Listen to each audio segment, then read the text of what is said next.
He is Craig, now Lord Mackinlay, a Conservative peer, and joins us. A very good morning to you. Good morning, Julia. Good to be back on. I'm just checking that you are surviving in the heat, because the BBC thinks it's touch and go for most of us. Well, yeah, let's get some more, red and black on those weather charts, so it frightens us even more. I think most people would say, lovely, it's August, children are off, let's enjoy the good weather. Yeah, well, like normal people, like what we always did for years until the propaganda started. Yeah, funny that. Right. Let's start with, well, obviously an awful lot of people wanted to come to our shores for our wonderful climate now. That's probably why we've got, we understand as of today, 50,000 plus migrants arriving since Keir Starmer became Prime Minister. He smashed the gangs.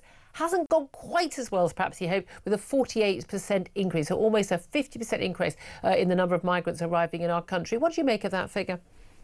Well, we got lots wrong. We've got too many pull factors, and it was interesting to note the leader of the Conservative Party, Kemi, just yesterday said we should perhaps be looking at that accommodation. I mean, what's not to like? Four-star accommodation in the centre of London, 3 square meals a day. No matter how cold it is, you're going to be kept warm.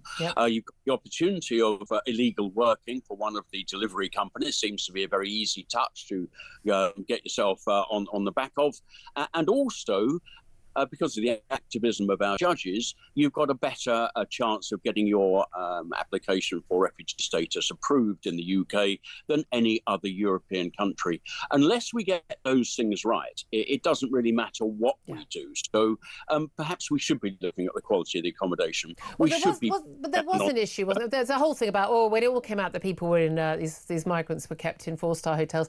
Your lot, when they were in power, said, OK, we'll go down to 3- and 2-star hotels. Now they haven't got enough of those. But the solution is, I mean, even Yvette Cooper, the Home Secretary, says we're going to get people out of hotels. But they want to get them out of hotels because it's not so obvious to local community. If you put people in houses of multiple occupation, or you put them in flats, they're private contractors like Sir Keir are taking up 5-year leases on property, no longer available for local people. I would say that's even worse than them being in hotels. I would rather know where they were, and we can keep a track. And given the spate of criminality we have seen, some alleged, some well proven now, violent sexual assaults, violence, knifings, goodness knows what else, theft and the like.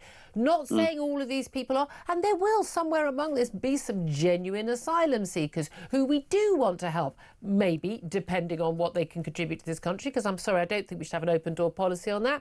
But at the end of the day, we've got a whole load of people plonked into communities, and people are saying it is largely poor communities, but I don't live in a poor community, and I've got one very, very near me, a hotel that's now been turned into an asylum hotel, and these people are living amongst us near primary schools, and frankly, people have had enough. But is the solution camps? Because I think your lot looked at camps at one point, and the human rights officer, lawyers, went, oh no, you can't put them in a camp. That would be a breach of their human rights.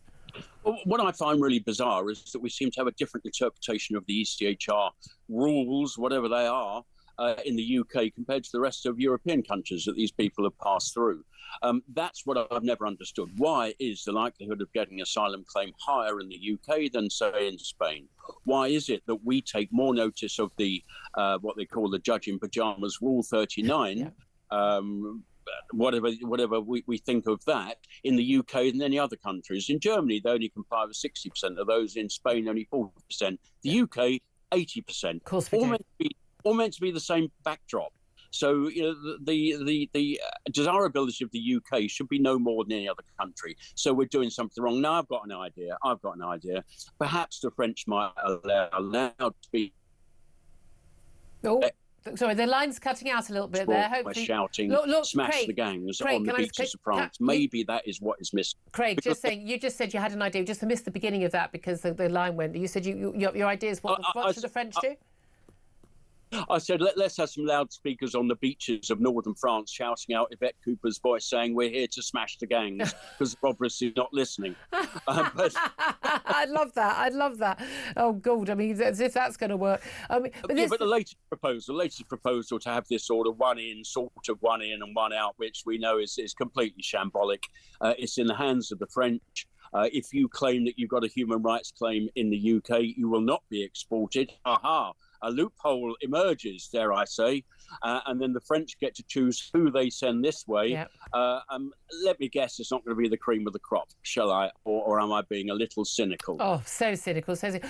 Just a call that we just had from Anne, in one of our audience members. I mean, Anne had more common sense than I even know how to tell you this morning. Well, exactly. But I think a lot of people are saying, it's the level of competence, the incapability.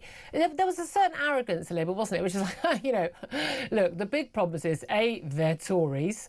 B, they're not on good terms with the EU. They can't deal with this or that. And there was this view that sort of once they were in power, everything would be fine. Do you think they've been a little bit shocked by how, being in government's quite hard, and just thinking you're a nice person, which they definitely think of themselves, that you actually don't necessarily get the job done?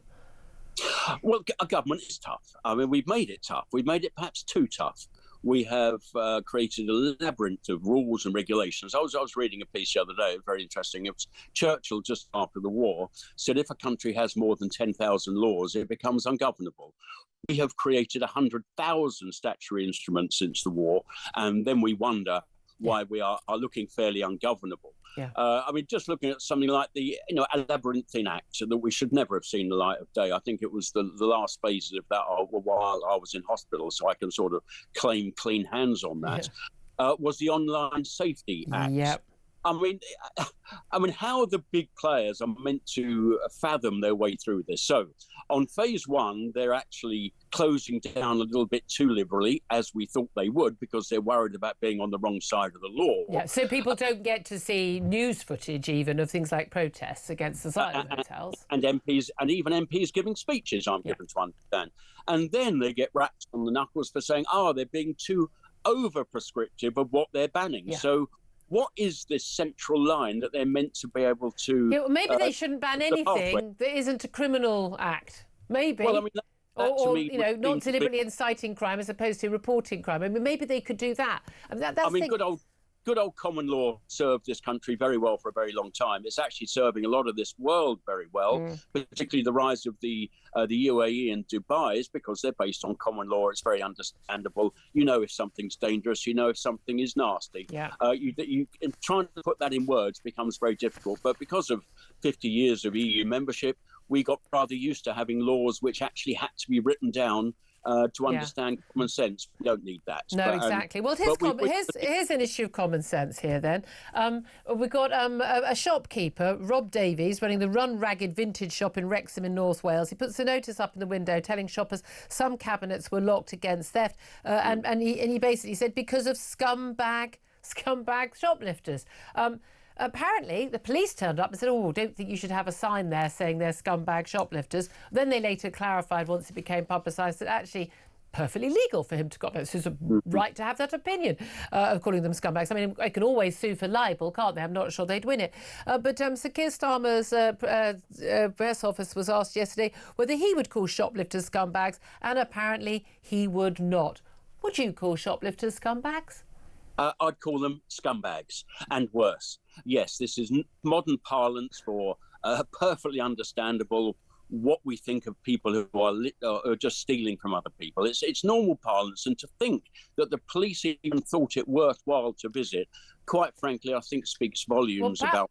Perhaps if they bothered to visit when there was a scumbag shoplifter in the shop, then we wouldn't have such a problem. Well, you're absolutely right. Now, I mean, there's lots of things in this space. The whole issue of non-crime hating incidents where people are getting knocked on the door for exercising their free will as they should be allowed to. I mean, this is a descent into a chaotic Britain. And I have been asking myself for some time, where are the police when we need them? And I'm afraid they have little time for anything else. But there was something very similar came out just yesterday, and this was the Information Commissioner's Office. Yeah. You know, the office that should be able to interpret data and how it should be used, pictures and everything else. Now, they're saying it may not be appropriate to put photos up of people who have been shoplifting in shops. Now, what does that mean? Yeah. It might be appropriate sometimes. It might not be appropriate other times. They've used a weasel word of get out may not be appropriate. Yeah. Now, if they can't understand the law applying to data, then what chance the rest of us? Yeah. So I'm afraid that is another factor of the world we're living in. Nobody seems to want to actually interpret the law. Exactly. And if the law was actually enforced, then people wouldn't feel the need to do that. I'm going to have to leave it there. Too much law. Yeah, well, too much. No, I don't mind us having law as long as we enforce them. We enforce the wrong ones, like that. Craig McKinney, Lord McKinney, thank you so much for joining us, for a lovely tree-lined background there. A Conservative peer, of course, former Tory MP. Tom Slater, come back in on any of you want to come back in on any of those topics? No, I think one of those points about the question of law and the question of the way in which it can be wielded against people quite tyrannically. It's often not even what is in the legislation itself. I mean, one thing, if you look at all of these cases of the police showing up to intimidate, whether it's a shopkeeper for calling people scumbags or whether it's, parents for complaining to their school, the thing you see time and time again is that they've actually not committed any crime. They haven't actually fallen foul of any of the many tens of thousands of laws. Or misgendering someone by correctly using the right pronouns. Absolutely. There's been cases of people being dragged through the courts, even getting to the point of conviction. In the case, there was a woman called Kate Scotto a few years ago. It's not a crime to misgender someone, but it was effectively kind of cooked up on... Using correct grammar isn't a crime. And it ends up having to be overturned at appeal. But this is the problem, is that maybe when the law is such a kind of thicket, when there's so much of it, when it's so vague and broadly defined, it can be wielded there is a against problem. people. Things like non-crime hate incidents, they're not in the courts, and there's 60 people a day questioned by police about those. I think the problem is the police and the police chiefs, and the whole justice system, which has just gone completely mad and woke, and is more, again, like with the migrant issue, more concerned about people knowing about or talking about migrants in hotels than the fact that these people are in hotels, already crimes that may or may not have been committed by people in those hotels. They're always at the wrong end of it. Like, why are you angry? If a shopkeeper is having to put a sign up about scumbag shoplifters and having to put stuff away behind locked cabinets, the solution to that is not take the photos down or whatever, or tell him not to say scumbag shoplifters. The solution is stop the shoplifting. I mean, we're always tackling the wrong end of the problem, and I think that's where people have gone, we're done now, we've had enough, we want some zero tolerance. And we don't, if there's going to be a load of laws, can we at least enforce the ones that we really care about? Things like, theft and things like that. That's what people care about, isn't it?